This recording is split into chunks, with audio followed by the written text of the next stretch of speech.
Мына урматтуу дыйкандар жана багбандар, бүгүн 2 ноябрь 2022 жыл Түп районунун Балбай Батыр айылында биогумус өндүрүлүп сатыла баштады.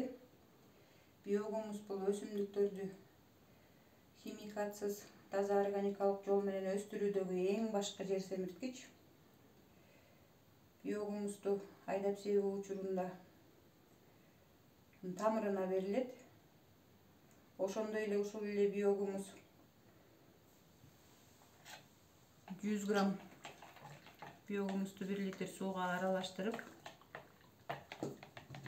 10 грамм шекер кошуп,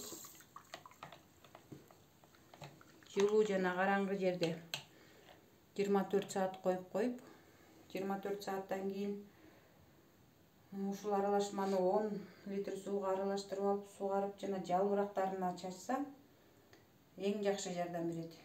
Биогумус бул өсүмдүктөрдүн баардык түрлөрүн, жер жемиштин, мөмө жемиштин, малина, карагат, алма, алмурут, помидор деги эле бүт баардык жер жемиштердин өсүшүн тездетет жана түшүмдүүлүгүн жогорулатат.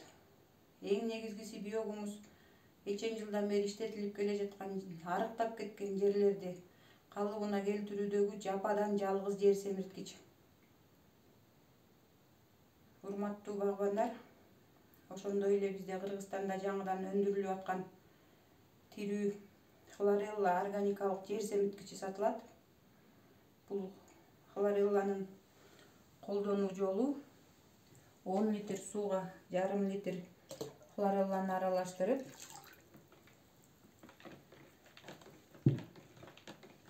өсүмдүктөрдү сугарып жана жалбырагына чачылат. Кызыккандар болсо төмөнкү номурларга чалыңыздар. Так жана кенен маалымат беребиз.